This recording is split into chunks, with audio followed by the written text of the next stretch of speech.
What am I talking about? BJ Gaddour with the BJ Gaddour Podcast. Happy September. Labor Day weekend, the official final weekend of summer. Though, if you live in the desert here, we can extend that a little bit.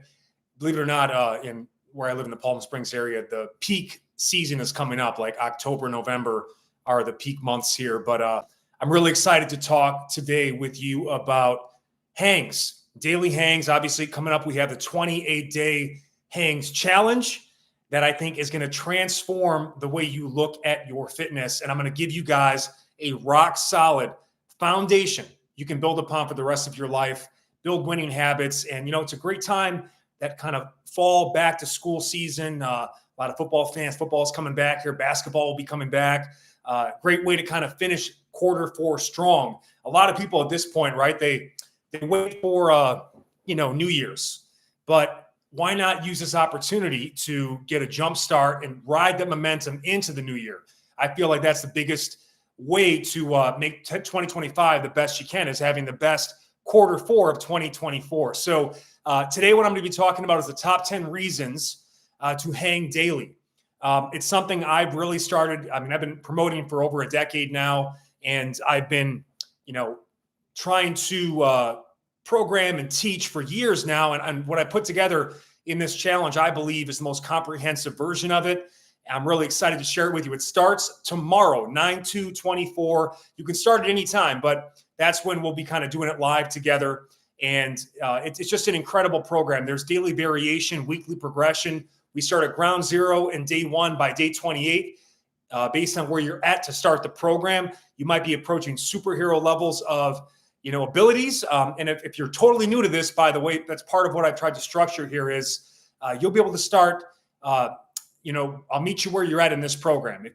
I did a poll, okay? And I wanted to kind of talk about that to start here. How long can you hang to this channel? And we had 53 votes.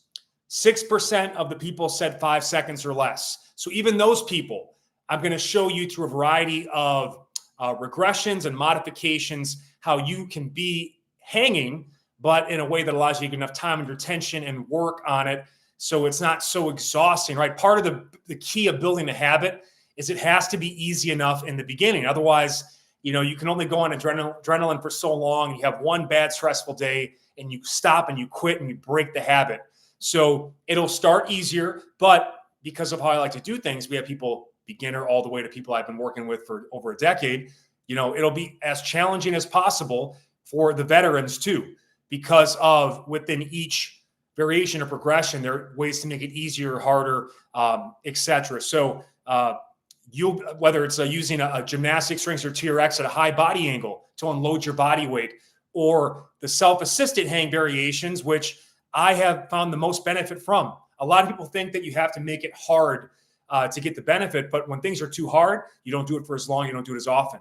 So you can't actually accrue the benefits from it. And it's so tough and it's hard to recover from, you can't get into the habit. So we'll make it hard, but we're not going to be foolish. And again, even if you can't hang for 5 seconds or less right now, this program is doable for you, I promise. 17% of people could hang for 10 to 20 seconds. 45%, the majority of people in this poll, can hang for a half a minute to a minute, 30 to 60 seconds. And then we've got 21% at 90 to 120 seconds. And then 11%, these are like the elite amongst us, I guess, over 2 minutes can hang. So a majority of people are kind of between, they're getting that half minute to minute mark. And I'll tell you what, like this program, this will absolutely boost your overall hang time and your ability to do a max rep single pull-up with weight and max reps, repeated effort. So it's going to help with that. And like we'll talk about throughout here when I get to the top 10 reasons why you would do this, is the grip strength factor. So any exercise you do or any functional movement during your day where you have to grab and grip something, this will improve that. So again, the benefits are pretty outrageous in that regard. And the one thing I'll say with grip, by the way, you'll want to test before we do this program. And even if you don't jump into the plan, I just posted this weekend, for free with ads, one of my favorite hangs 10-minute workouts is the hangs flow. And like I'll be sharing a variety of things in our shorts and our long form content.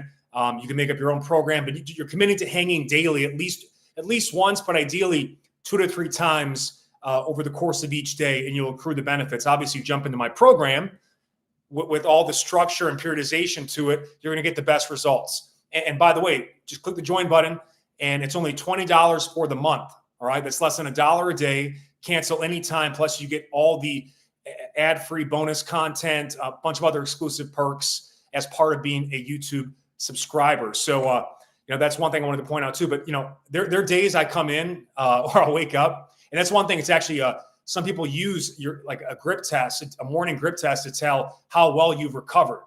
And if when I'm really feeling good, and typically this is like, I'm pretty recovered, maybe had a day off or had a day of higher calorie eating the day before, I just feel great, or maybe a day off from work, whatever it is, low stress, feeling good, mid to late afternoon, relaxed, I can go, 2+ minutes.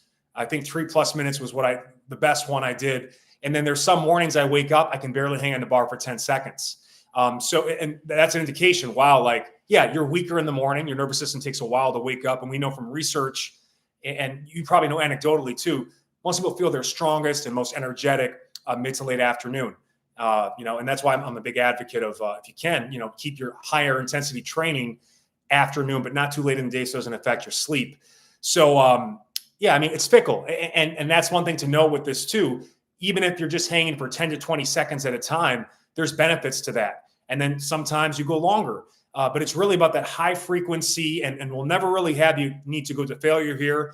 Quick shout out to Imran Ali, just became a VIP member here on the live stream.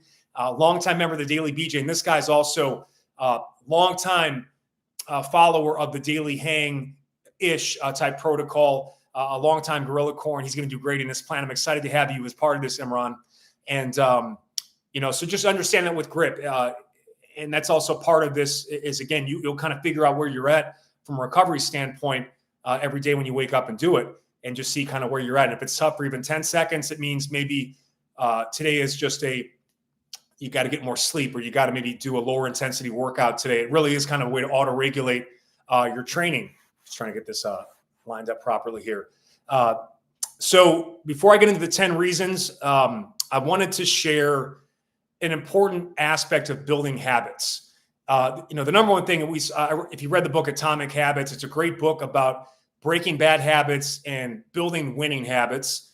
And one of the most important aspects of that is making it easy. And that's tough because this is fitness. It's supposed to be hard. You're supposed to burn. It's supposed to, you're supposed to separate yourself from the weak amongst us. But here's the thing, we're all feeling good, especially on a holiday weekend right now, you might be feeling good. You might be feeling yourself.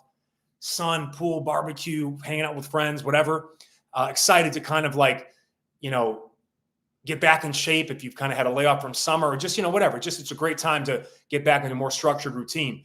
And then all of a sudden you can get back to work and you're like, fuck it. Right. Especially if it's so challenging, or you thought or you're waiting for the perfect time to start something. And the example I'll give is in 2021, I wanted to learn, I was like, let me learn a new language. And I got the Duolingo app, and I'm like, you know what? I want to simultaneously learn French, Spanish, and Arabic. I actually was almost fluent in French because I took it all the way through school, grade school, high school. And then when I visited where my father is from, Tunisia, it's a Francophone country, so primarily Arabic speaking, but they also speak French, and most of them also knew English. But I was speaking French because I didn't know Arabic pretty fluently, but haven't used it really since. And then obviously I'm more married to a Puerto Rican, a Boricua, and her family speaks Spanish. I live in Southern California, a lot of Spanish-speaking opportunities, so I'm like, I want to add that in. But trying to do all three at the same time was ridiculous.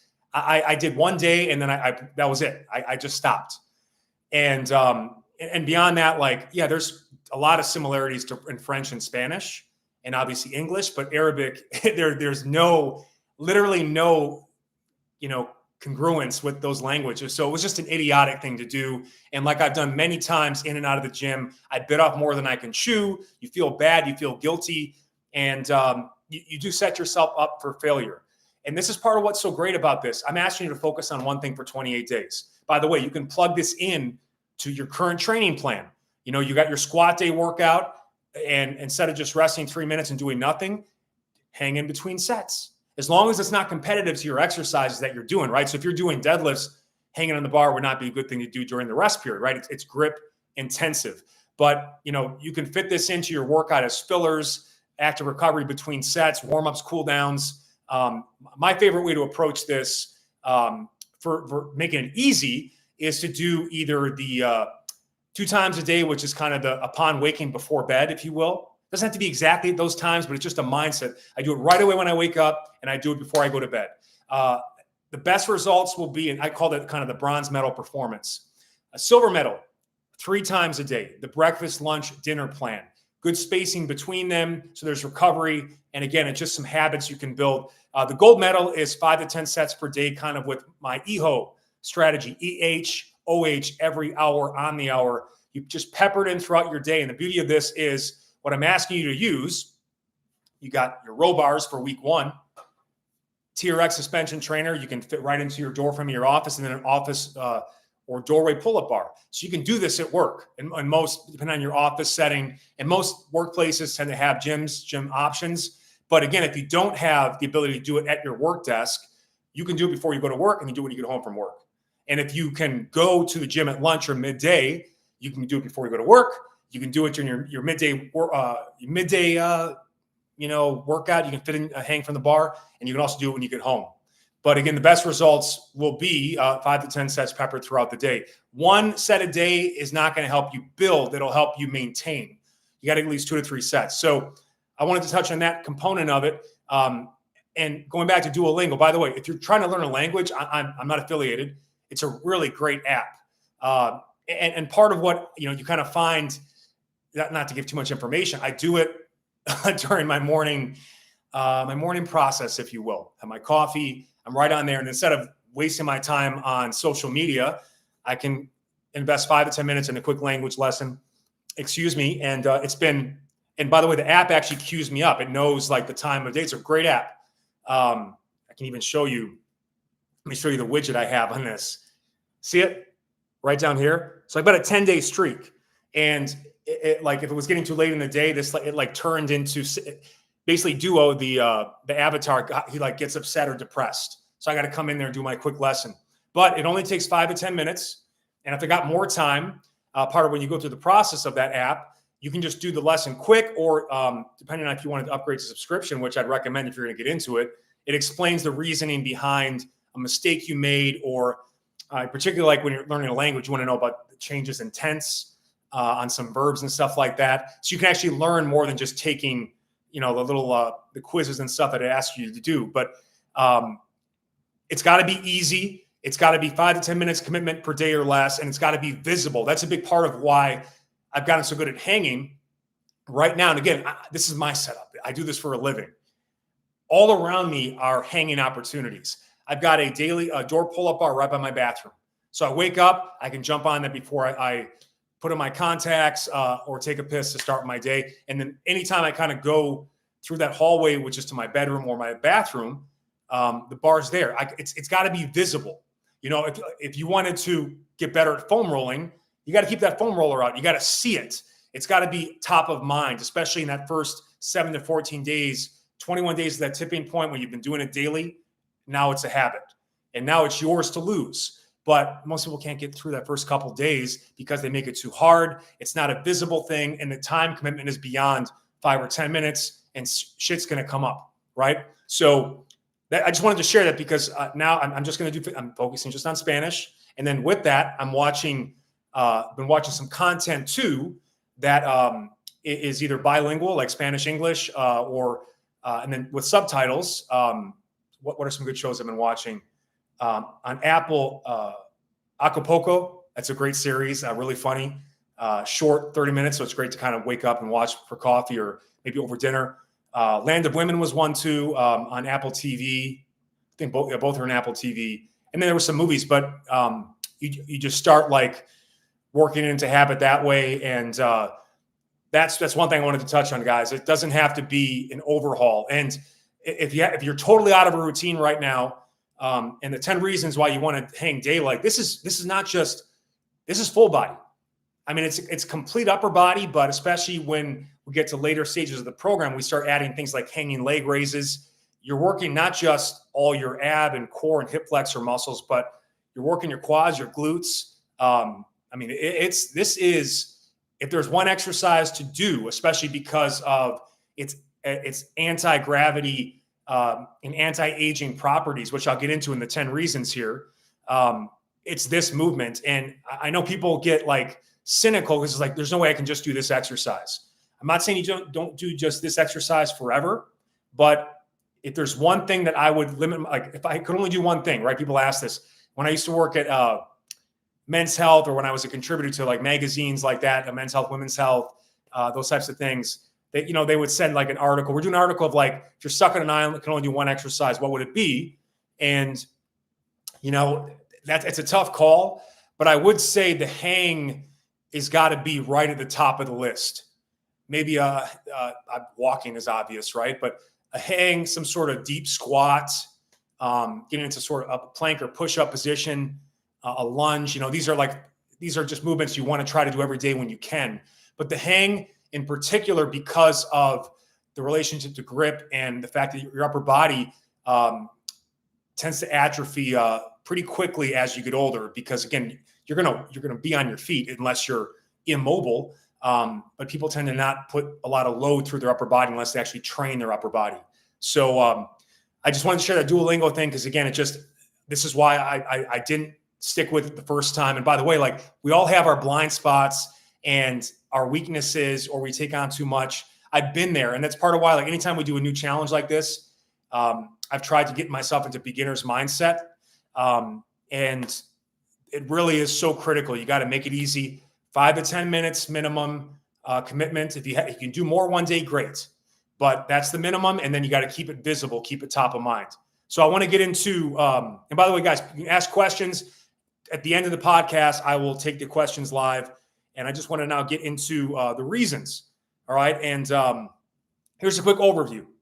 Number 1, 10 reasons to hang daily. Number 1, boost dexterity and mobility. Number 2, bulletproof your spine and shoulders. Number 3, ease back pain via spinal decompression. That's really like, as someone who hurt their lower back pretty bad a year ago, filming a video for you guys, and just that kind of rocked my world. I thought my career doing this was over. It was such a rough situation. And this, along with inversions, got me through it. Number 4, build your grip and upper body strength. Number 5, chisel your abs and strengthen your core. Number 6, improve posture and breathing. Number 7, offset the damage of prolonged sitting, especially in week 1, where we're doing hanging bridges, which are basically isometric inverted row shapes, because not only are you activating all of your upper back postural muscles, offsetting the rounded flex positions at your desk, but we're stretching your hip flexors, we're activating your glutes and high hamstrings, and we're building your entire back side of your body. Sitting basically tightens the front side of your body and deactivates the back side of your body. These hanging variations can help with that. Number 8, find energy, calm, and focus. This is a meditation.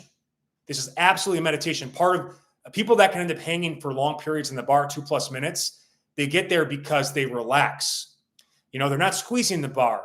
They've got a very relaxed, smooth grip. That's part of what I teach in this program, is not to over grip, because if you're over gripping, squeezing the bar is great for like training strength or power, like lower rep, short duration sets. But if you squeeze hard and you're trying to go for long, or you do it too frequently for lots of sets, you'll fatigue faster, and you'll also get some elbow issues, especially when you start adding in the pull-up component, because you'll probably be more prone to flex at the elbow versus pull through the shoulder joint. Number 9, prep for pull-up mastering. That's really what this is. If you've ever hit a pull-up plateau, it's likely because of the fact that your scapula are not ready for that next bracket, right? So you're stuck at 6 reps, and you can't get past it without either hitting that wall or getting an injury. Your scapula is probably not ready for that next step. If you want to master the pull-up, you must master the hang. Just as if you want to master the push-up, you got to master the plank. You got to master the isometric straight arm versions before you go multi-joint dynamic. And that's a big foundation of what we do. Number 10, pure aesthetics. Grow your back and biceps and sculpt a V taper. This will absolutely, not just, by the way, your upper mid back, but also, especially with like the retracted movements, your lower back muscles, or some call it the back abs, looks like the Christmas tree. But this V taper, I was just watching a couple videos by some top YouTube creators. Shout out to these guys. Like they're younger than me and they're so much better at video. They're so much better at making actual videos. I think I'm pretty good when it comes to knowledge and training experience and all that stuff, programming. But I see these guys, younger guys, making these videos that, like, I mean, I don't know if they have a team or if they're doing it themselves, but it just blows my mind. Something to aspire to, but also, like, you know, the benefits of being younger and growing up in it. As I grew up in video stuff too. It's like people that are in their, I'm 42, people that are in their 50s probably look at that like, oh, this guy has been doing, he grew up with social media. He grew up, well, I came of age during social media, but they basically were doing videos about like what's the most attractive physique and what are like the areas of the body that are most attractive. And in terms of what would pop the most, it would tend to be kind of this concept of the V taper and, you know, wide shoulders, right? Because that gives the illusion of leanness. And most of us, like, by the way, good news, the calves were the least important muscle in terms of you getting laid. It had, no one was like, I want to fuck that guy because of his calves. Not one person in the study, which is great news to someone like me with high calves or team no calves. But it was primarily shoulders, and then it was like a mix between abs and arms. And by the way, the hang's going to get all of that. But, you know, you think when we're talking right now, what do you see? You see my face and you see my shoulders and, you know, these areas here. So it just tends to be an area that is very catchy to the eye. Nothing wrong with aesthetics. I want to look good. You want to look good. It helps us when we talk and present at work or interact with people. Self-esteem and confidence is very important. And it just, again, like the way I'll teach you too, in terms of how we'll be mastering all the scapular movements. I mean, you are going to absolutely add some width and thickness. And again, I'm not saying don't deadlift, but the hang / pull-up is basically an inverted deadlift in the sense that where a deadlift absolutely builds incredible amounts of muscle mass, strength, and size. I've been there. I've deadlifted 525 pounds without a belt and without straps at the peak of my powerlifting strength pursuits. Feels great. Plates, you know, just crashing and clanking. But like you do a tough deadlift workout, you're wiped for the next 3 to 5 days. And so I'm not saying I'll never deadlift again. I haven't for a while because of a variety of reasons. But with the hang, it is very easy to recover from. You have to be mindful of the hands and stuff like that because they can get kind of worn down with calluses.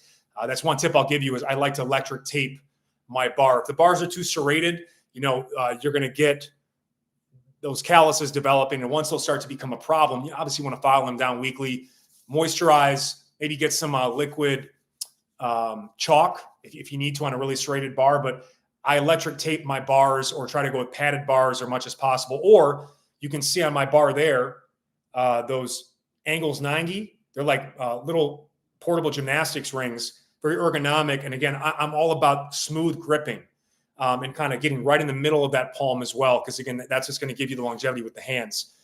So, you know, let's get into reason number 1 and the dexterity or mobility component. Just dexterity means like being skillful with your hands.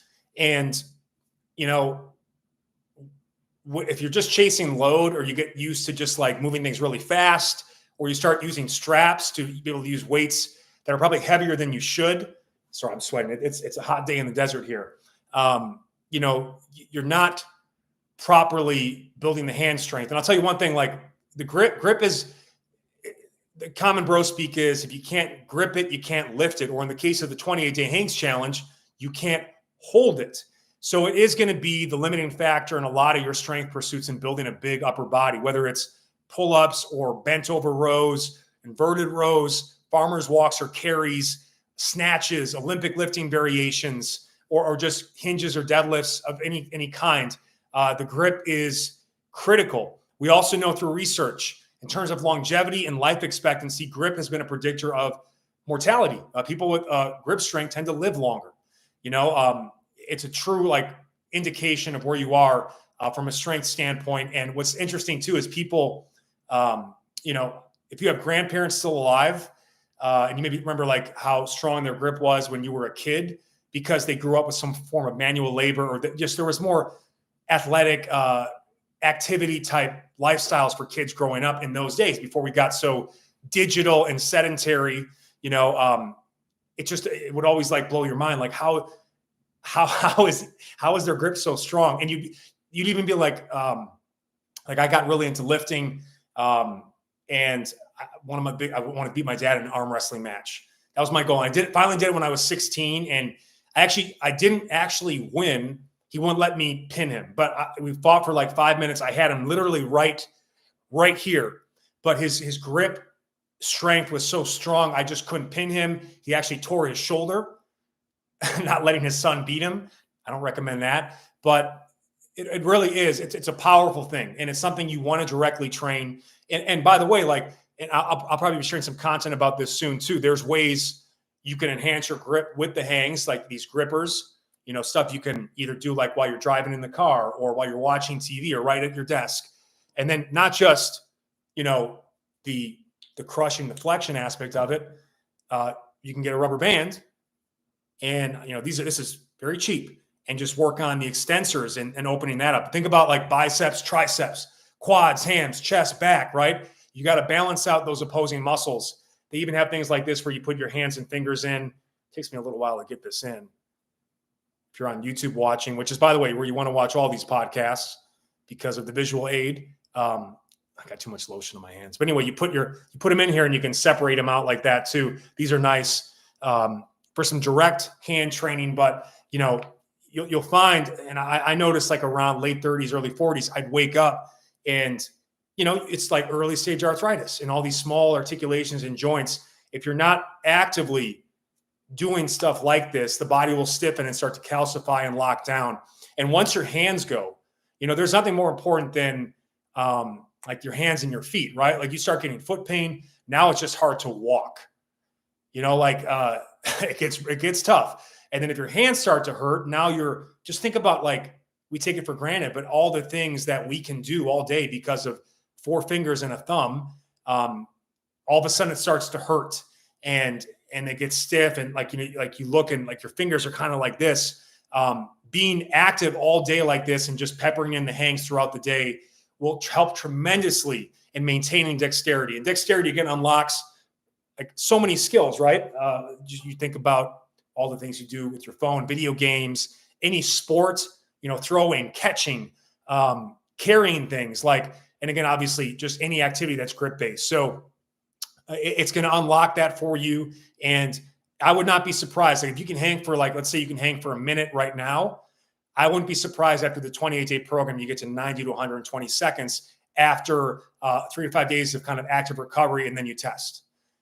That would be something I would expect. If you can hang for only 10 seconds now, 10, 15 seconds, maybe we can get you to 30 seconds. It doesn't sound like a lot, but that's huge. It's not just the ability to do it. It means you're able to do longer sets. You can stay in a set longer, which means more muscle activation, better pump and burn, more muscle growth via metabolic stress. So it just allows you to build in a way. So it really is a base. The next component is, and the mobility component is obvious, right? I mean, you're working extreme joint angle.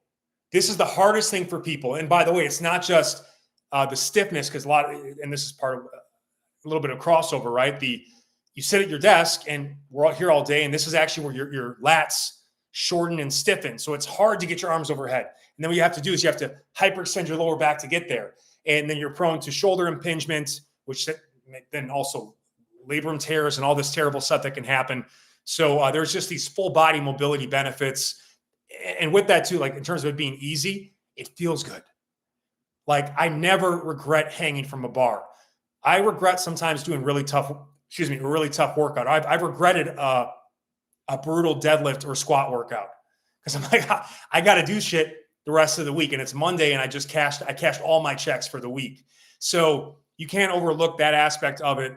It's going to make you feel good. And when you feel good, you want to do more and you want to move more, not just with exercise, but like you're going to be more productive during your workday. Number 2, we're going to bulletproof the spine and the shoulders. So obviously hand and feet problems are pretty brutal, but there's nothing worse than back pain. Back pain is so sinister, right? Because we're talking the center of your body.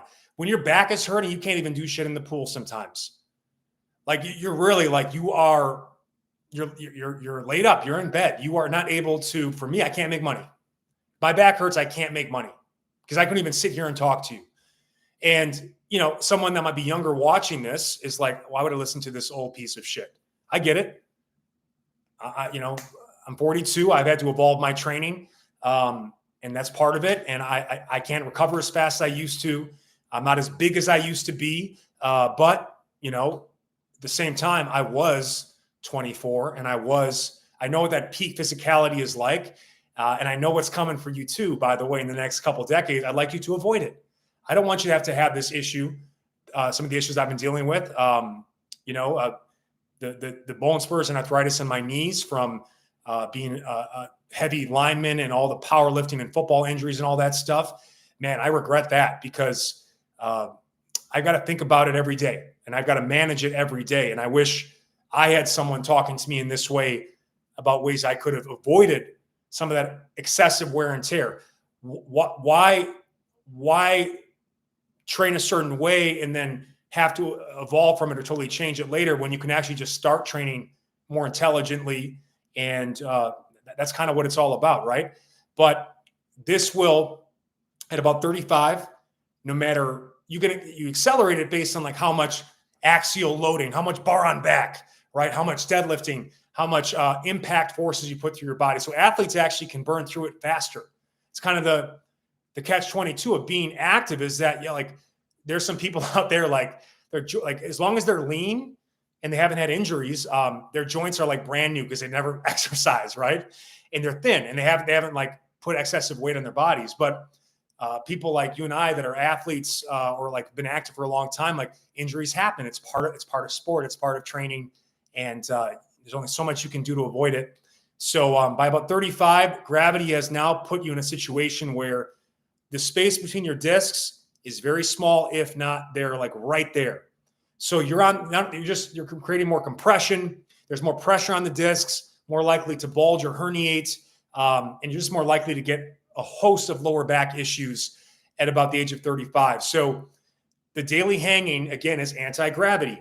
It's going to help you create some space between those discs, some margin for error, and then also hydrate and nourish those intervertebral discs.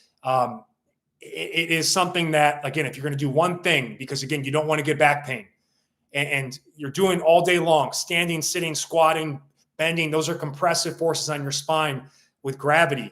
The hang is anti-gravity. You can take it a step further. And I posted a video about this, about inversion, which is hanging upside down, which is for the lower back is even better because it's actually going to help traction more at the pelvis and lumbar spine.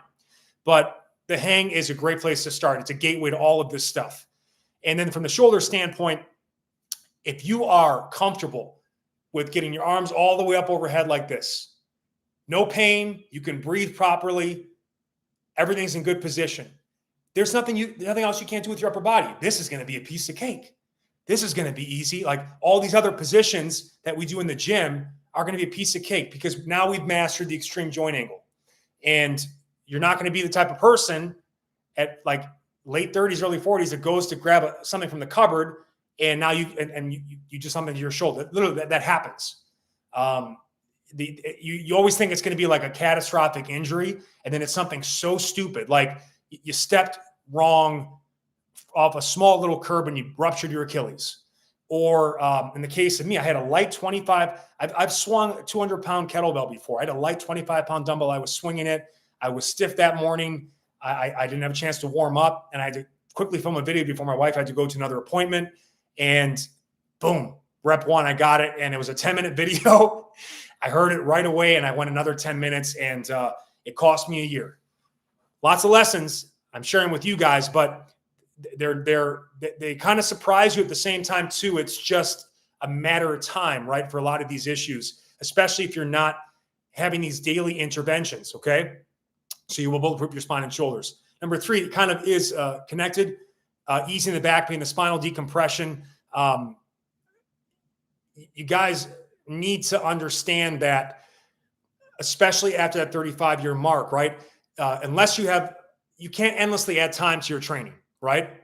Most people I've found can commit to 20 minutes pretty regularly. And by the way, 20 minutes is typically an hour all in, right? You got to set up, put on your clothes, get your music, all that stuff. And then at the end, you got to cool down. Let's just call it, they have an hour that they can fit into total of their day to it, right? Even if it's a 10-minute, 20-minute workout, maybe 30, or as you get really efficient at it, you go like 40 minutes and you take army showers in and out, whatever, right?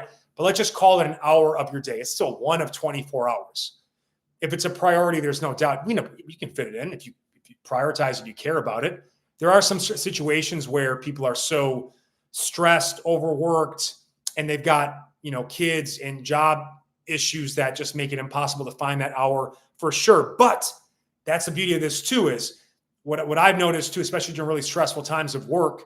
I like to front load during the day and pepper in like a minute of movement hourly. The hang is a great example of that. So that at the end of a 10-hour day, I've done at least 10 minutes of hanging. And not only I feel better all day, but even if I can't get to something that I wanted to get to later in that day, I've done my 10 minutes of hanging. And by the way, sometimes it's 2 minutes. Or I make that, it's a 1 to 5 minute block of time. But for the sake of making it easy and as low commitment for you as possible, you start peppering in minutes of activity. There's, like I said, with the grippers, right? You can do this watching TV. You can do this while you're cooking. With the hangs at your house, you can throw something on the stove quick and maybe, or you're cooking a steak, 90 seconds each side. 90 seconds. I can go hang for a minute, come back just in time to flip the steak. These are the things that you start to think about when you're short on time, because it might not be possible to find an extended block of 10 to 20 minutes. That can happen. But you can fit in 1-minute blocks and pepper them in throughout your day if it matters to you. You and I both know that. And don't think that's not valuable. It ends up being the same, if not more. You can hit the same amount of total work or time under tension, but because it's done sub-maximal high frequency, the quality is higher. You can actually get more quality reps and time, better form and technique through that practice. People think Olympics at the time of recording this, Olympics were a couple weeks ago. And you saw these gymnastics doing insane things like true demonstrations of your body as your barbell with their body weight, iron crosses, inverted iron crosses, flipping. I mean, insane stuff. And you think, they must be like training to failure constantly. No, they rarely ever do that. They practice. They have 3 practices a day, and they just do they trip a lot of submaximal, avoiding fatigue, perfect form technique as best they can sets, and they just drip it throughout the day. And then they should focus. Maybe it's they're going to focus on vault in the morning, and then rings midday, and then there's lots of ways to structure it. Again, they're professional athletes. That's all they do. That's how they make money. But you've got to get in this mindset of what's most important is the mobility first, because the mobility keeps you out of the pain, avoiding the injuries and the setbacks. And then if you find time to train and traditionally, that's great. That's great to layer on top. But what I'm trying to say is you establish kind of a movement baseline of just stuff you're going to do every day, regardless of whether you train or not. And that, a good part of that should be walking. Another part of that should be hanging from a bar at least once a day, but ideally a couple of times a day. Number 4, we talked about the grip piece, but also the upper body piece, right? So grip and upper body strength. This is what tends to fade the most as we get older, because again, your arms are not load bearing traditionally. We're on our feet. We're bipedal creatures, so you have to, if you don't use it, you will lose it. You will start to atrophy the arms, the shoulders. And, you think, I have to do pull-ups to actually gain muscle in my upper body, or like hard push-ups. No, man, some of these, my back has gotten so developed because of all the scapular shrugs. I do the thumbnail on this video is me doing a shrug where the arms are straight and basically it's kind of like a pseudo front lever while I'm pulling all the way back and retracting. Because again, the stronger your straight arm strength, the more stable your shoulders, and the higher your bent arm potential, because you've got a stability and mobility foundation. Once the stability and mobility foundation is in place, strength comes fast. But if you're missing mobility and stability, you can get away with it for a couple of weeks, maybe up to 6 weeks, and all of a sudden you will hit a wall and you'll get some form of injury and setback, which is going to shut down all of that progress. And I'm not saying you can't even do pull-ups. One of my I'll work in sets of pull-ups if I want, or I'll mix hangs and pull-ups simultaneously. But this is the hardest upper body strength to train. And by the way, a lot of us have some personal issues with this, right? Like, I was a fat kid growing up, so in gym class when we did the test, I couldn't do a single pull-up. And that's part of what maybe they should have done there, is maybe it should have been more of a hang test, because I was more likely to be able to hang from a bar. I could hang from it being fat, but I couldn't pull myself up. Or maybe there would have been a regression in place, like maybe it's an inverted row or a bridge hang, or so that everyone can participate. It's not an all or nothing, right? And that's what this program is about too. And by the way, day one, I'm going to give day one as a teaser for free, just so you get a feel of what it's like. I kept the videos 3 minutes or less, action packed. It's all about the end user. Like, I give you the best angles, instructional voiceover with text, bullets to help kind of reinforce learning. Because again, if it's 5 to 10 minutes all in, and you're going to do a couple minutes of hangs a day, let's say up to 5 minutes of hangs a day if you can, throughout the day, total, the videos can't be any longer than a couple minutes, right? Because now it's over 10. So I took that into consideration too. These are tight, highly edited videos so that in 3 minutes or less, you can get what you need and go right to doing your stuff. All right. And it comes in daily bits, so it's digestible and everything else. So I think I know you're going to love it, and you got to do it. But push-ups are awesome. I love them, but you're not going to get any grip benefits from push-ups. You're not. And that's the one thing that's unfortunate about hanging and pull-ups, is that you need a bar. You need to invest at least $25 to $50 to get an adjustable doorway pull-up bar. Not necessarily adjustable, but I've got the $37 pull-up bar that I got for my door. I've had for 7 years. I'm 205 now, but I've been early when I was using it, I was about 225 to 235. I've done weighted stuff on it. Like, I beat the shit out of that bar. It still holds up. The single best $37 investment I ever made in my fitness. Like, I'm not bullshitting you. Like, this will unlock a whole, the hang is the ultimate gateway exercise. It's going to unlock for you, especially like I talked about mobility. We do a lot of, in week 2, we do a lot of what's called self-assisted hangs, where your feet are in contact with the floor to allow you to go longer, work on form and sync, but also you get lower body mobility and strength benefits of a variety of squatting positions, parallel, split stance, single leg pistol squat. And again, it's giving you more the time and attention you need to build the muscle and stamina and size to do the harder hanging variations. And those like I always do. Like, you see this right here. It's right here. I can just jump on.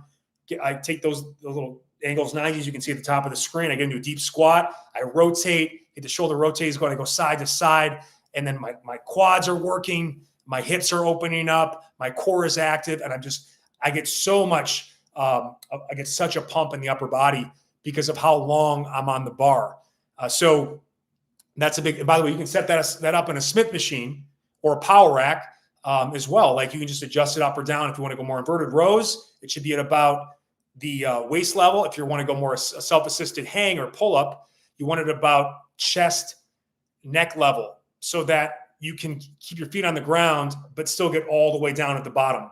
And again, it just will feed so much of your overall fitness base. I can't recommend it enough, but it's just the one thing we do need to hang. And again, not to make, hope it's not a controversial statement, but our closest ancestor are apes and primates. It's kind of in our DNA. So we have the ability to get really good at hanging, and the amount of hypertrophy or muscle gain that can happen in your forearms, especially with the biceps piece, because you can do flexed arm hangs, which we do in the program, is isometrically holding key joint angles. And again, it's going to feed all of your upper mid back muscles, your lats. And again, as we unlock a lot of the core movements later in the program. Like once you can get good at hanging, we can go dynamic with things like the hanging leg raise, the V-sits, all that good stuff.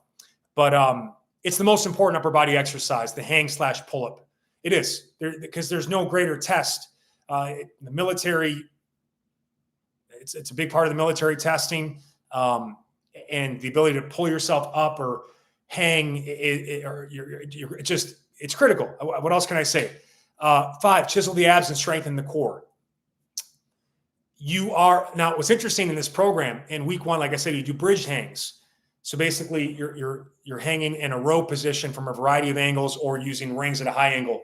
And that's actually kind of a harder core exercise than a lot of the hanging variations we do, which are vertical, because especially when we do it in the week 1, by day 4, we do what's called the 1 arm, 1 leg bridge hang.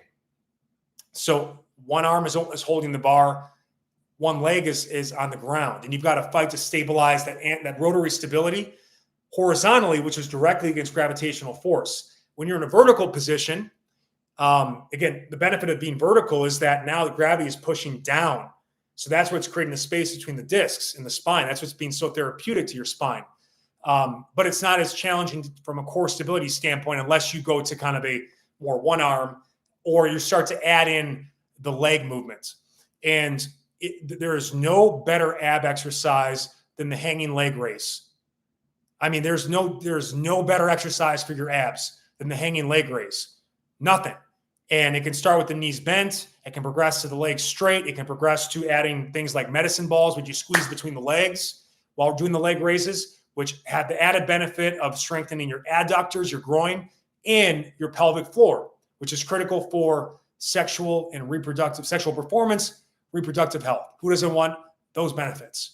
So that can be tied into this as well. So the stability and strength and stamina you can get from the grip, the upper body, the shoulders can allow you to properly execute the best abs exercises in the game, which are hanging leg raise variations, which are actually part of this program later on towards the end of week 3.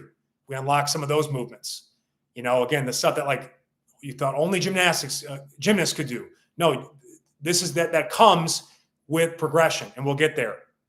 So the core benefits are off the charts, and we can add not just, traditional linear up-down movement, twisting, turning, rotating, basically 3-dimensional core movement in all planes of motion is unlocked with the hang.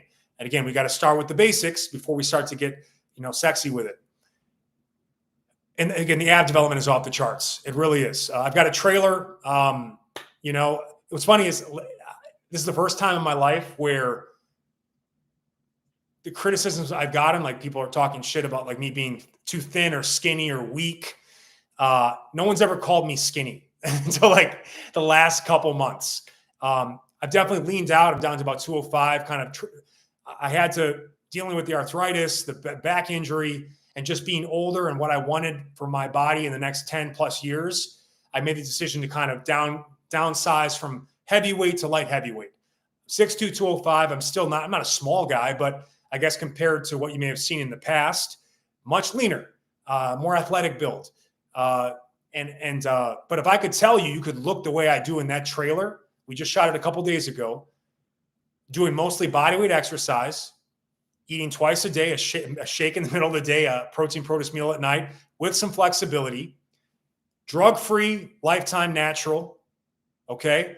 Used to be fat. You can see my before pictures. So like genetics weren't crazy good. And I have not lifted weights heavier than 25s. I might eventually add in my 50s at some point, dumbbells, but I just haven't because of what I've been working on. If I could tell you that it's been mostly bodyweight movements, occasionally a pair of 25-pound bells and work in the pool, daily walks, and I could look that way at 42, I mean, I would think would you sign up for it? Drug-free, by the way. Like a lot of the people my age that might be still looking like they were 20 and 30, they're on gear. I'm not. And if I ever was, I would be honest about it, but I'm not. I pursue this naturally. And I think it's a really nice, clean, athletic look. It's sustainable, it's maintainable, and you feel good. I may have looked better with bigger muscles at 225, but I feel better, leaner, tighter at 205. I'm just being honest with you. And maybe I can find a blend there between both sizes where I can add a little bit of strength and size back up. I can always do that. But my weaknesses were the mobility, stability, and balance component. And that's what I needed to work on. And part of that was really shifting away from external load for a bit and just going mostly body weight. That's always when I felt my best. Just mostly body weight training, and then just using things like bands and dumbbells and med balls to kind of round things out. But I don't know. I feel like it's a pretty good look without having to lift heavy weights and just, so I don't know. And you can do the workouts anytime, anywhere, home, whatever. Number 6, improve posture and breathing, right? So if you have tight hip flexors, tight shoulders, and you're someone that's breathing high, right, through the neck and chest, and you're having to elevate your ribs, and you're someone who's like doing most movements and you're twisting and turning, one shoulder's always high, like, you know what I'm saying? Like, you're just a fucking mess. I've been there, right? Because no one taught me how to breathe. No one taught me the importance of perfect form and technique. I was just told, lift that weight, and the next week make it heavier. That's the only thing that was taught to me when I came up doing this in school. And it is what it is. And I've learned, and you make mistakes, and that's part of the journey. But if you are breathing through your chest and neck, not only can you not go as hard and as long on all of your exercises, but that elevation of your ribs and your shoulders is going to put you into extension of your lower back, so lumbar spine stress, and you're going to be more prone to shoulder issues because of that elevated, like you're losing the space. And that's part of what hangs will do. It actually allows you to create more space in the shoulder joint, so you're less likely to get the impingement that happens that causes, shoulder bicep tendonitis, and then, tears or strains of tendons and ligaments all around that rotator cuff.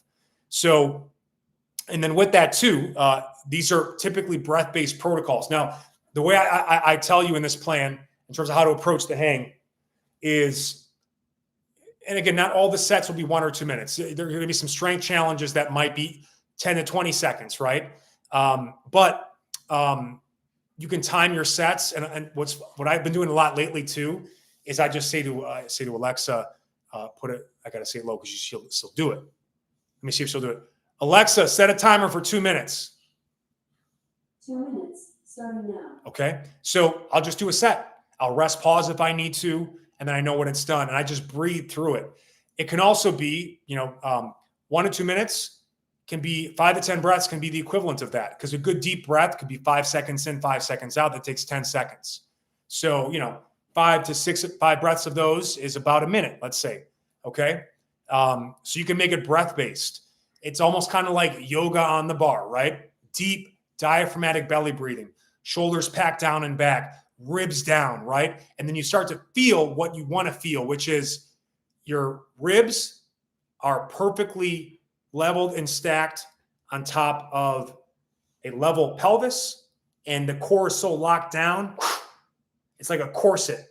So now the ribs and pelvis are in perfect position, and now your scapula can wrap around the ribs and do all the good work it needs to do. And that's what these progressions do. All the shrugs will do, the scapular shrugs, and the variety of hanging progressions. It's going to totally lock down the middle of your body and help with your posture. We're going to lock it down.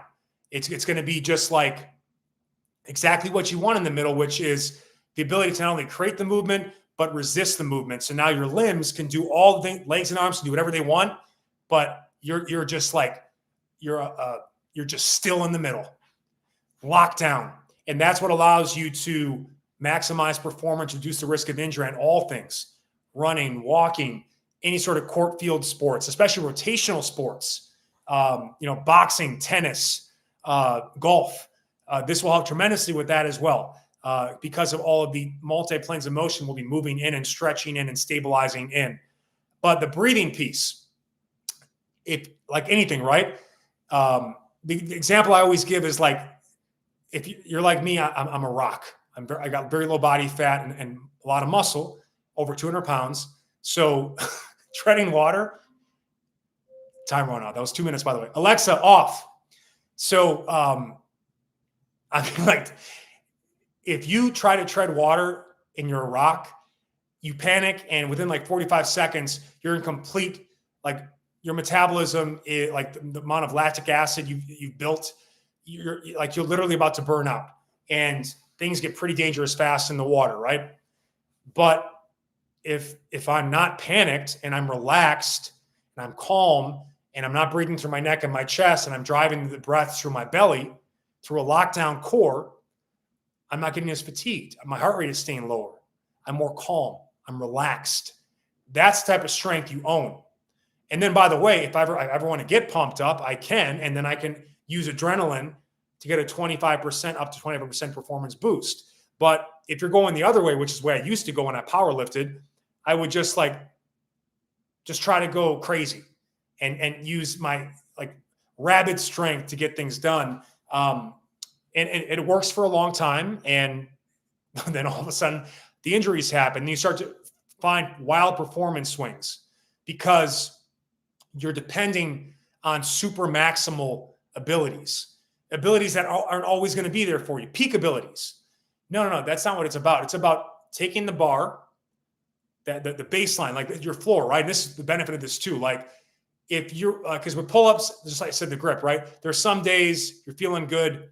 You can do 10 plus pull-ups. Great. No problem. Some days 3 to 5 are brutal, but daily movement like this, daily hangs will bring up your floor. That means like your worst performance. The floor is what you can do any day, no matter what. I know I can do this. And bringing that up is critical. That means you have less bad days. So your bad days are way better than they used to be. Compounded weeks, months, years, major gains. And then your ceiling is your peak performance ability. Feel great. Everything's great. One of my best days, right? And I always look at it like athletics. During the regular season of a athletic season, there are people that are great during the regular season because it's not as intense, the competition. People know it's in the playoffs. We got to get wins, but especially like I use basketball as an 82 games. 82 game season, like it's not like the NFL where every game is like do or die, really. So there's some coasting. And the guys that have the lower floors, they tend to do better in the regular season. But then all of a sudden the playoffs come in and the defense gets tougher. And then the guys that have been kind of coasting and kind of getting ready to peak for the playoffs, the best players, the best athletes, they bring their A game. And all of a sudden, like, oh, wow, like you're actually not a 16-game player. You're just an 82-game player because your floor is so low and your ceiling isn't even that high. So that's what this will do for you is it'll take what is a typical day and bring up that level of performance. And then it also simultaneously will take that ceiling. If that ceiling used to be here, now it's up here. So now we're training. Every training session, we have automatically better outcomes no matter what happens.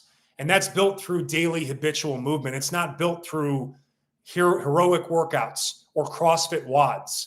It's just not, because you can't really maximize form and technique in situations of high fatigue. You can't build skills in situations of high fatigue. And if you try to, it'll be submaximal and it won't be as good. So it will improve your posture and breathing. That kind of goes to number 8, which is offsetting the damage of sitting. So I'm sitting on a medicine ball right now. Now, what happens when I'm sitting? I can use good posture, okay? But we're going to get here a little bit. We're going to kind of round things out. Chest is going to tighten. Shoulders are going to round a bit. Neck's going to be kind of in bad position. So at the upper body level, we're not in a good position. At the hip level, I am literally tightening my hip flexors, and because I'm on my butt, my glutes are absolutely dormant. And then there's also the lack of blood flow that's happening, lack of circulation because I'm seated.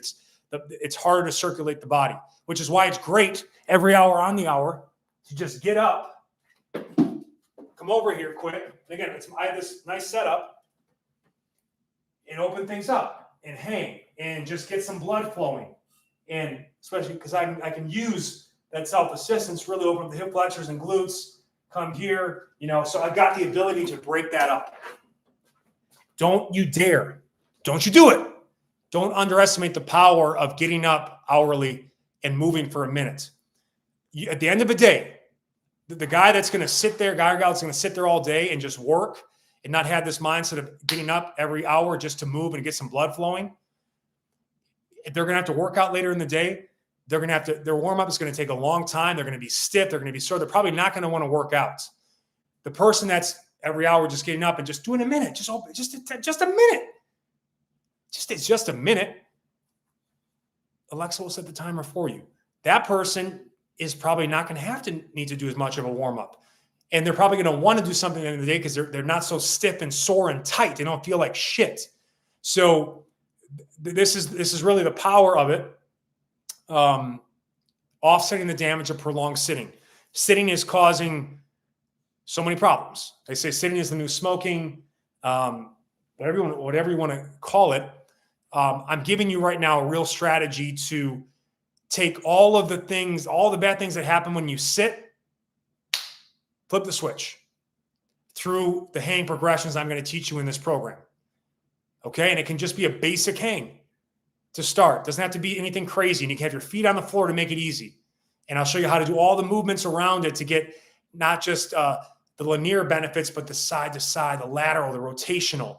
And now we've got full body mobility benefits that allow you to, because I still got to do work here, but if I'm here for too long, I'm in trouble.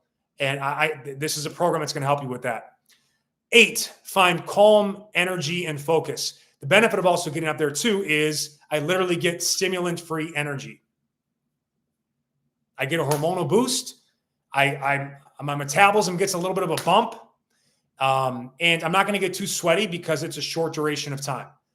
So, wow, this is great. I don't have to have that extra coffee in the afternoon that's making it tough to get to sleep. I don't have to be throwing back 5-hour energies or other stimulants people take just to get through the day because I'm just getting a natural energy boost. And I feel good. I want to do it. And here's another recommendation too. I call it a stretch song. So this is where you absolutely just flow. You put on your song of choice and you go until the song is done. And time flies. You feel great. Even sing along if you want. Do what you got to do to it, but it's fun. You enjoy it. And so those stretch songs, if you can't do it, put on your headphones and you can do it. And just allows you to kind of get through it.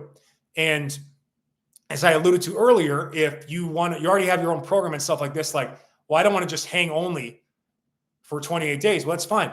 You can still plug this into your typical gym workout. Whenever I've gone to the gym, I'm blown away with how many fucking people are just standing or sitting or talking or looking around doing nothing. Because I'm a busy guy. When I train, I got to be doing something every minute. Not always something hard, but if I'm taking a 3-minute break, I'll be foam rolling, I'll be stretching, I could hang, as long as it's not going to be competitive. I wouldn't hang between a set of rows or deadlifts unless it was set up that way to make it kind of a bodybuilding stack. You know what I'm saying? But I'm not going to just waste time. I don't have that time to waste because gym has never been social for me. I socialize like a normal person. I don't go to the gym to socialize. That's just me. And I got too much shit to do. So the concept of just taking 3 minutes and doing nothing is it's so beyond my lifestyle. But you have all this hidden time in your typical gym workout. You can start adding stuff like this in. And it doesn't have to just be a hang. It can be a hang. It could be some hanging leg raises. There can be some pull-ups. Then it can be some inverted rows. It can be all this stuff you kind of work in. But the calm and focus is pretty important too, because what I typically do when I do these, especially if I want to go long, I relax my grip. Thumb over bar, just relax, smooth monkey grip. I close my eyes and I just go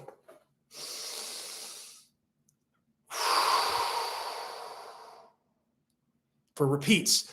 And especially when there's music going, you start to move to the beat a bit. I completely go inside. That's what meditation is. It's a focus inside where all the noise and the stress and the bullshit surrounding you, you literally become the eye in the storm. Those crazy Arab eyes. You become the eye in the storm. That's something you train. And I also love, I've talked before, I'm a big advocate of the box breath, which is the Navy SEAL technique. They use before they go in to Black Ops missions. Okay. So if it works for them, it's going to work for you for these simple exercises where no one's life is on the line. Jumping out of planes, coming through watery caverns. All right. Like this is serious shit. It works for them. 5 seconds inhale, 5-second pause, 5-second exhale, 5-second pause. I know it's 4 that they do. I just like to go off of 5 because it leads to like 3 box breaths is a minute, 20 seconds each breath. 6 box breaths is 2 minutes. So I tend to do 3 to 6 box breaths. And what you'll notice with regular practice too, when I first started doing box breathing, it would take about 5 or 10 minutes for me to get my mind calm enough to get that level of focus. But like anything, the more you do it, you invest in it daily. You start adding into things like hanging. So you don't have to it's literally a meditation into your hanging practice versus having to meditate separately and hang separately. No, just combine it because you enhance both. And by the way, it's more challenging to breathe with your arms overhead because of, it's just harder for you to maintain good breathing mechanics that way. So training your mind, yourself to do it well overhead, breathing in regular situations becomes so much easier. Because a lot of that too is you're using a lot of core muscles to stabilize, and your core muscles actually assist your diaphragm to breathe.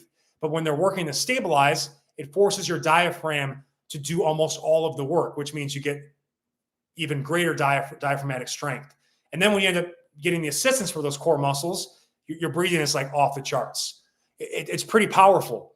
But if you are someone that, it's since 2020, man, it's been a wild time, I think, for all of us. And that's also around the time when I invested in this type of breath practice. And again, I like to keep it simple. Just focus on the box breath or just a basic deep inhale, exhale cycle, 3 to 5 seconds in, 3 to 5 seconds out. But this box breath is so great because, again, you can make it easier by making it only 4 seconds each phase, or you can add more seconds to it to make it like 6, 7, 8. I've done up to 10 seconds on some things. It's obviously easier laying down than it is to do while hanging, right? Hanging is actually the hardest thing to breathe in. Upside down, hanging is the hardest. And I do deep breathing, hanging upside down with gravity boots in my inversion table, which is like next level shit. But what I'm trying to tell you is, Jungle Cat, baby, this guy, you're going to kill it in this program, Jordan. I'm telling you right now. To have something that you can do that only takes 1 or 2 minutes that can take you from wanting to fucking kill someone or do something you regret for the rest of your life or say something you can never take back to centering, finding calm. And again, I'm not talking, you don't have to light any incense or hit a dong. Do it if you want. I'm all about the ambiance and the mood and the vibes, but don't allow the kind of whimsical nature, mystical nature of some of this stuff to take away from just the simple fact that it's just mental training. It's what you see all the athletes that we look up to and admire do before competition. It's a lot of eyes closed, a lot of deep breathing, a lot of visualization. And it's not something you can just turn on in competition. It's part of daily practice. It doesn't take a lot of time. It will set the tone for that for you. And I feel like that's one of the biggest benefits of this is for mental health and just stress relief. And again, being able to just it's like you're doing this and someone says something terrible to you online and you want to lose it. And you want to let the reptilian nature of yourself come in. No, put it down, hang for 1 or 2 minutes, deep breathe, put on a stretch song, and you come back and it's like, you know what? It's unfortunate that person is having such a bad day that instead of trying to flip the script in their own life, they're just taking all their negativity and throwing it towards me. It's unfortunate, but at least I can break the cycle and not proliferate that. And by the way, that's not easy. I've been doing this a long time, and I'm finally getting to the point now where people can say some terrible shit about me. And it registers, it hurts, but I'm also not going to allow it to become a cancer, right? Where now I'm going to become the worst version of myself and stoop down to that level. I in my head, I say and think things, but I'm not going to put it out there. By the way, I've never done that. I never go and put bad comments on people's stuff. I don't want to put that out there because it's come my way enough, and I know how much it can affect me in my life. And again, unfortunately, a lot of us aren't taught these coping mechanisms. One of the things you can teach a dog that's reactive is just teach them to shake. and they can shake out the stress. Like some dogs they're not taught that. They don't, or you flip it and go, let's go play, or let's take their mind off of what's going on here. And especially as men, like we're supposed to act tough all the time and never let our emotions register in terms of, especially if you're my age, someone who grew up in the 80s and 90s. There's no, like, they just say like, oh, get over it. Well, I can't just get over it. It's like literally it's all my mind can think about right now. But if I had a strategy in place where I can just focus on something healthy and therapeutic, like hanging from the bar and breathing deeply while doing it, in a couple minutes, I'm going to go from a 10 red zone, red alert, like crazy eyes motherfucker, ready to fucking change someone else's life, to, okay, let's move on with my day. I feel great. And that was unfortunate, but I'm not going to let it get in the way of what I have to do today. I'm certainly not going to bring that bullshit home and take it on the people I care about. I'm not trying to like oversell this. This is something that you have to work on and practice. It doesn't come naturally to a lot of us, especially if you tend to run a little hot, if you tend to be a little more type A, if you tend to be a little bit too much edge. Okay. Like a little bit competitive, right? So, number 9, we're almost done here. Prep for pull-up mastery. I will tell you time and time again, whenever I hit a pull-up plateau or I can't break by at some point, it tends to come back to something that's off in my hanging. There's whether I'm not gripping properly. Maybe my scapula isn't moving properly, or there's a certain joint angle where there's some weakness where I have to kind of work on that angle a bit, which we'll talk about in the plan with flexed arm hang variations. But it always comes back to that hanging base. And by the way, sometimes you go through a pull-up cycle and you're like, I worked my pull-ups up to like 17 and a half perfect dead hang pull-ups. And I was about 220 at the time. So that's not easy to do. But what I kept running into was, just there was some stiffness in the shoulders at one point, and there was just the form of the movement wasn't as rhythmic or smooth. And again, you just come back to working on the hangs again for a block of time. You go back to the pull-ups, you can kind of break through that stuff. So the pull-up is the king of upper body exercises. You could say, well, that pull-ons are great, but you don't get the spinal decompression. You need specialized equipment, which isn't always accessible. And then also from a relative strength standpoint, like if you like being able to pull up your own body weight tells you how the most important metric of strength, which is how strong are you per pound. That's always the most important metric, because, like when I was 275 and I could, bench close to 400 pounds, I couldn't even do a single pull-up. That's kind of embarrassing. Like that's a great bench, but that bench was dependent on me being 275 and just like eating 6 to 8 times a day and just making it like my main focus. But I couldn't do a pull-up. That's an imbalanced fitness. Like it'd be better to be 225, bench 315, and do 10 plus perfect pull-ups. This is what I'm saying. Like there's got to be a balance to your training, and it's just a very important metric. Like one of the benefits too, from a body composition standpoint is, like how much you weigh dictates a lot of this. When you chase barbell lifts, anyone that has knows that every pound they gain, they tend to get stronger. The bar, they can put more weight in the bar. It's the exact opposite when it comes to body weight exercise. So you're incentivized to stay lean and mean and at fighting weight. And it might give you a reason to clean up your diet, because you clean up your diet over the next, like you say, instead of just eating like shit, 80% of the time I'm going to have mostly protein and produce meals. And then once a week, I'll give myself like a 2-hour block of time where maybe I have a couple alcoholic beverages, burgers and fries, some ice cream, and then go right back to my protein produce foundation. And you can drop 5 to 10 pounds of belly fat, and then combined with all the regular daily practice and strength work, dramatically boost your hang time, your pull-up potential, and you'll look a lot leaner and muscular at the same time. So I do love that aspect of it. It's just like, because the day after a cheat meal, you get on the bar, it's like, oh fuck, like I may have, it might just be 5 pounds of food volume, or the bloat, but it's like, bro, I gotta clean it up today. Like it's one thing to like see a number on the scale. It's also one thing to like go from like some days like feeling like you can go hang forever, and like 10 seconds was tough because you're just stiff. You're like lethargic. Ugh. So it is kind of a nice little accountability check as well. Like you'll feel the weight.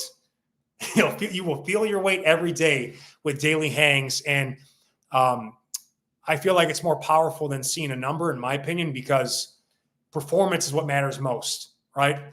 So the final thing, and again, this is the aesthetic component: big wide back, chiseled arms, forearms and biceps. And by the way, when you get really good at pull-ups, and especially the shrugs, you even start to tap into the tricep, because the long head of the tricep attaches into the scapula. So you can, on the really far overhead stuff, you can even get some tricep work on this. But the mid-lower traps in particular, the rhomboids, all these big upper back muscles. I mean, you're going to blow these up. And it's also nice too, if you have elbow pain, going through a block of time with just doing straight arm work and rest your elbows. And by the way, I'm going to teach you how to grip properly so that I'm going to give you one final tip too for the elbow. It's going to come also with some content later, but just gives the elbows a bit of a break. You can work on massaging above and below the elbows, the forearms, the biceps, the triceps, take tension out of there, and just do a lot of straight arm work so that you can then come back to some more bent arm work, and the elbow's feeling better than ever, and your performance and technique is going to be better than ever because of that block of time. I've been through periods of time where like you have a knee issue, knee and elbow are very similar. So you got some knee tendonitis. Well, I can do things like hip thrust, hip hinges, back extensions, leg curls. That tends to never bother the knees, unless it's pain behind the knee. But typical knee pain tends to be anterior, like patellar tendonitis, those types of things. And I can build all the muscles around them. And then I can still do some things for the quads, like some cycling or some self-assisted squatting or backward sled walking, and kind of maintain or even build the lower quads a bit, which is what I've been doing a lot of too. But it gets a little rest. And then you build all the supportive muscles, and then you come back stronger than ever. It can be that way too with the hang as it is to the elbow. Let me just stay here. I'm going to grab the dumbbell. One great exercise you can do just for elbow health throughout this program, since you're on the live stream, I'll show it, is, let me actually move this out of the way. Can you see me? Okay, so I got to kind of go like this. So it's a flexed arm position, and I hold it, and I'm going to go inside and outside. So I'm basically working an elbow supination and pronation from a flexed arm angle. And this is actually, so it's a nice static movement that, again, will unlock a lot of the rotational capacity, but also really strengthen your grip, your forearm muscles. And actually, I recommend going one side at a time, because you'll notice one side might not twist as much as the other. Like my right side, you see how it's a little angled, whereas on my left, I can get all the way flat. So by going one side at a time, I can really work on that. And that's what I look at. Again, there's weak links in the chain, right? Typically what's going to happen with your pursuit on something like the pull-up is you're going to run into elbow and shoulder pain. So we do a lot of straight arm work, and you can supplement with things like the gripping and stuff that will be coming throughout the month. This is going to be, I'm going to give you not just hang content, but there will be some content that's supplemental accessory stuff to help you get the most out of these hangs. But let's just fortify the joints. And again, like you can take a 25-pound dumbbell and go like that for at least 30 to 60 seconds or 1 to 2 minutes. That's going to unlock insane levels of, not only can you curl heavier weights and for longer and do more reps, but you can unlock better gripping positions, right? Because it's hard, overhand stuff requires a lot of mobility, but it's also the most important one to work because your biceps can't assist as much, and it's going to get your forearm strengthened more, and that's what's going to feed more grip strength, which means you can hold heavier weights when you deadlift, when you row, when you farmer's walk, and ultimately even unlock things like weighted hangs and all that good stuff. So, and again, the V-taper. They call it the Dorito now. The kids these days, they call it the Dorito. And, it looks great. That V-taper looks great. Tight waist, wide shoulders. And then because of the nature of these movements too, from the side, your waist looks small from the side too, because of the expansion of just the better posture, the expansion of the rib cage, and just the overall width and size of the shoulder girdle gets kind of unlocked. So, man, like this program is going to be phenomenal. It is a VIP members only program. So all you got to do in this video is click the join button.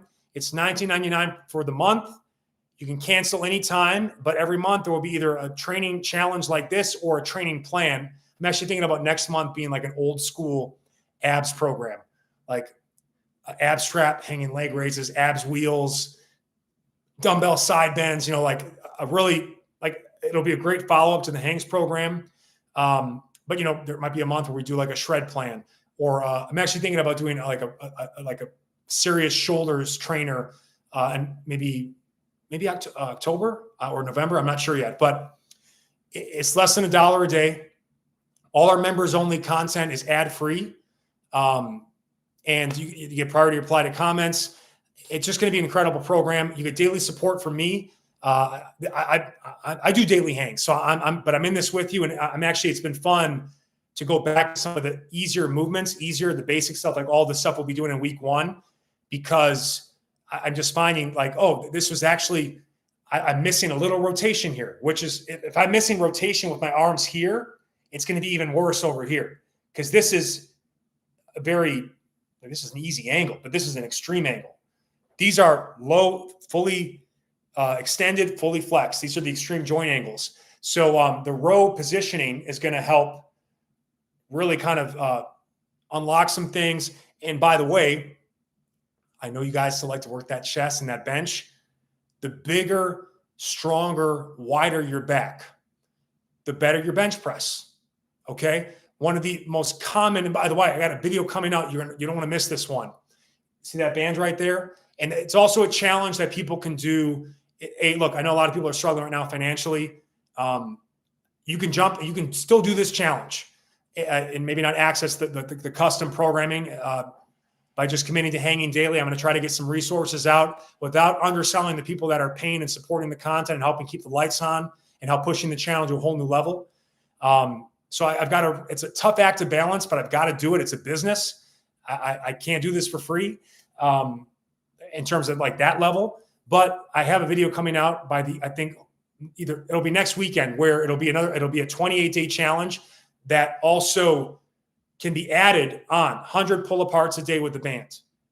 That you can, it's ideal to work in conjunction with the Hangs challenge, but it's also something that you guys can do if you're not ready for the Hangs challenge. And that's going to come out with ads, but it'll come out sometime next week. I just filmed it this morning. And you're also going to see like 20 plus ways to do the band pull apart for variety. I know variety is the spice of life, but that like the benefit of the band, because you can do like 10 to 20 band pull aparts, especially in the morning when you're stiff, before jumping on the bar, you'll have a better bar session. Because again, it's a really easy on the joint, low impact, easy to recover from, not gravity dependent, way to get a lot of blood into the rear delts, the upper mid back muscles, the mid-low trap, and the rhomboids and the lats. When you do that, doing a move like a hang, that's similar body parts. You just feel great. It'll also help a ton with posture. And by the way, this, you talk about like the ultimate thing at the desk, and I'm sweating.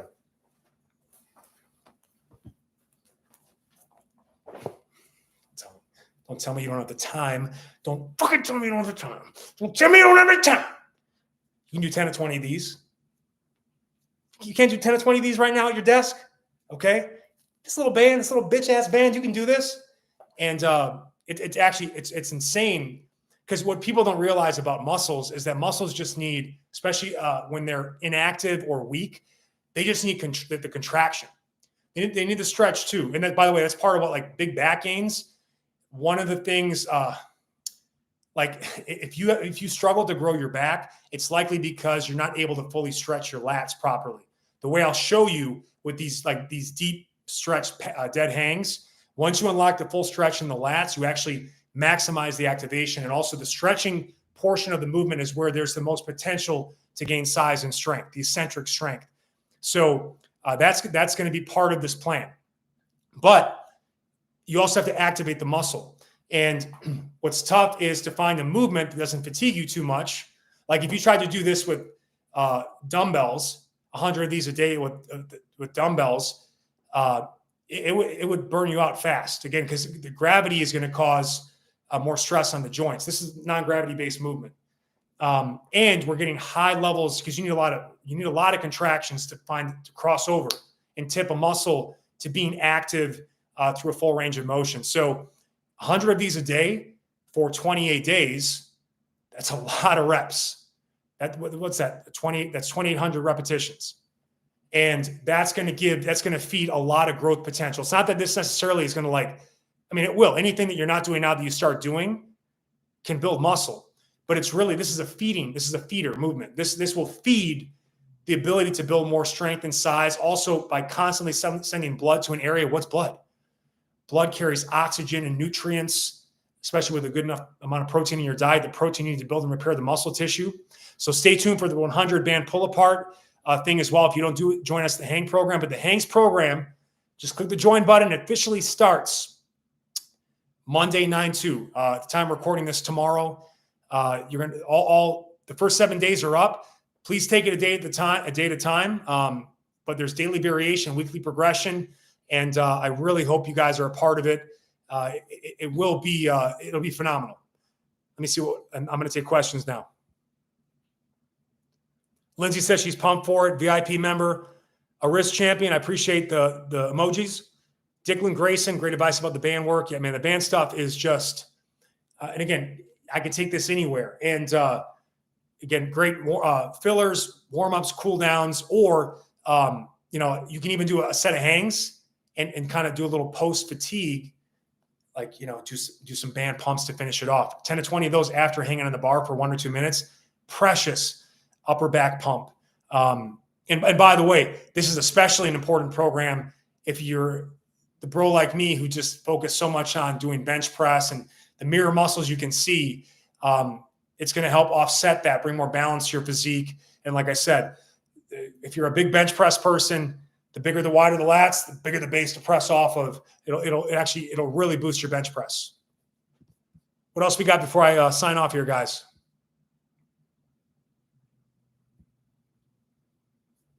I think that's it. All right, guys. Well, I don't think, let me check the community feed. I asked you in the community if they had any questions. And if not, I will just sign off. Appreciate the number of people that jumped in here, by the way, on a holiday weekend. Just checking the channel here.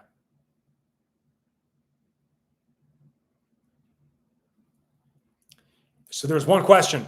Tom Boyle, VIP member. Thank you, sir. Won't be able to log into the live stream, but I'm sure you'll answer this. But you recommend testing hang time before and after the challenge. How many hang sessions per day do you recommend? Thanks. So appreciate you, TB. Yes. So you want to test. I would test your hang just today or day one of the challenge. Maybe your first set to see how long you can hang from the bar. And, make sure it's like the moment you feel your fingers start to slip, you stop. Like you don't want to, the goal of this is not to see like someone's got a gun to your head. How long can you hang? How long can you, what's the longest quality hang you can do right now? 5 seconds, 10 seconds, 30 seconds. And then we'll test it at the end of the program.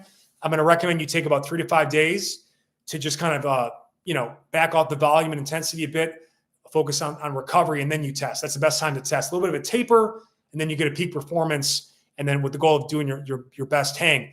There are 3 standards of performance. I'm still in the Olympic mindset. I got the Olympic fever still. Bronze medal. So you all are going to place in this. I know there's not one of you. How about this? Every one of you is capable of at least 2 hangs a day, even if they're like 10 or 20 seconds at a time. And again, I'll show you all the regressions you need or modifiers so that you can make it last long enough to get the most benefits through variation or self-assistance or anything like that. But minimum 2 sets. 1 set is only going to maintain. 2 sets we can build. 2 sets will give you like 80% of the benefits. 3 sets will give you 90% of the benefits.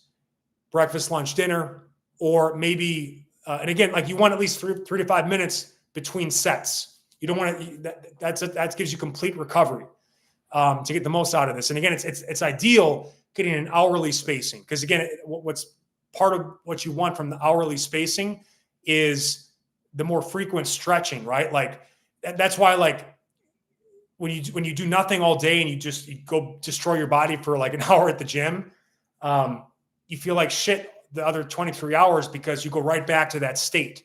And when you get here and you don't move a lot, your body gets congested, inflamed. And so doing things like this hourly for a minute is actually just going to drive recovery and circulation and blood flow, and it's anti-inflammatic. So, you ideally want some good spacing between these, but at least 3 to 5 minutes between sets. So 3 times a day would be the silver medal. Gold medal is 5 to 10 sets per day. And by the way, what part of what I've encouraged with you guys too is you might have some days I can do 5 sets, some days I do 2. Okay. But what you do is you get a basic sheet of paper, and every set, and what I recommend is, like, if you have a to-do list or a planner, just in one section, have hangs and just tally it 1, 2, 3. And then at the end of the week, take all those total tallies, divide it by 7. And that's how many sets you average daily. Because again, what you don't want to do is do 50 sets in one day, no sets the next 3 days, and then maybe 3. Like to hit, like, so the gold medal would be at least 35 sets a week.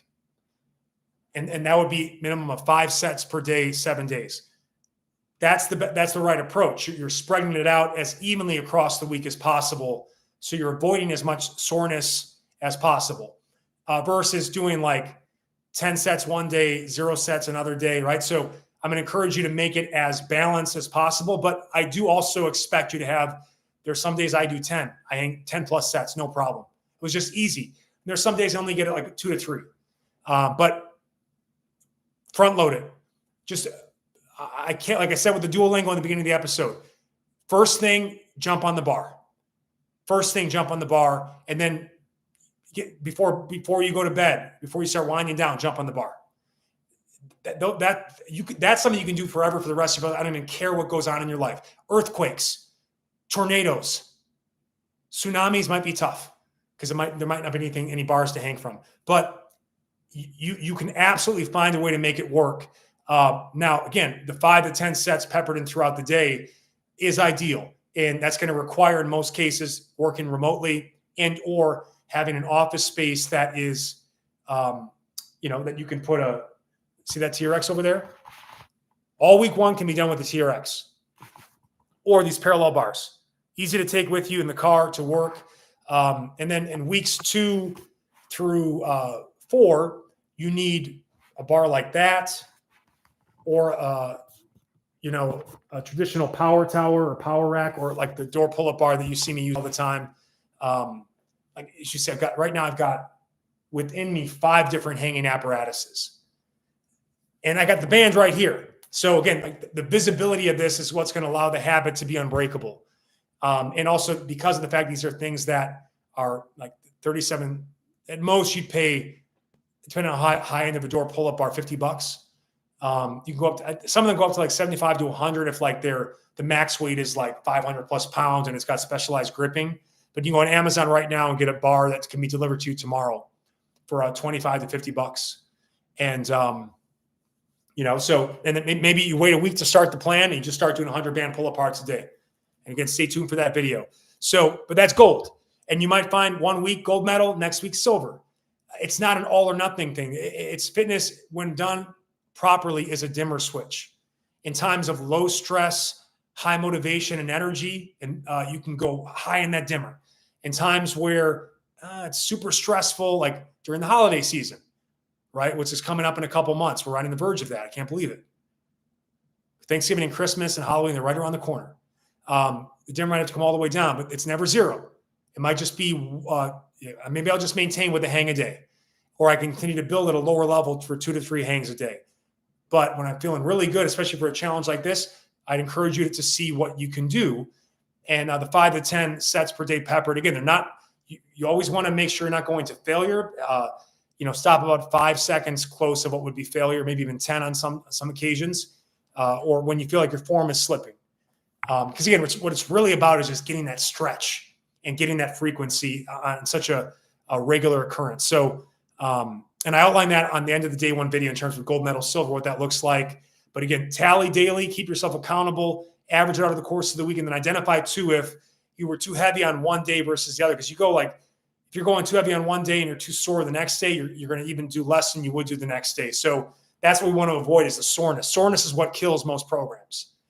Like people think it's great because it means I did something good, but what it ends up doing is just making you not want to train and not want to do things.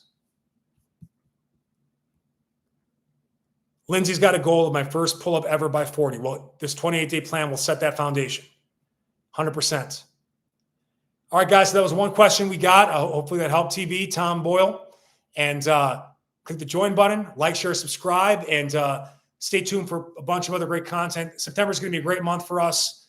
We'd love your support as a YouTube member. Want to learn more about those membership options, just click that join button or check out the links in the description or the pinned comments here.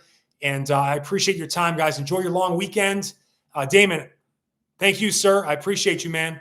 And we'll be back with more stuff. Hope this helps you guys.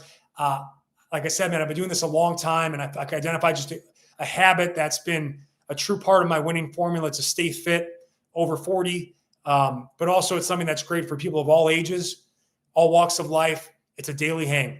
And I just shared you guys the 10 benefits. And check out, if you want it in written form, check out the video description where the 10 benefits are laid out in kind of more writing format as a reference too. All right. Love you guys. Peace.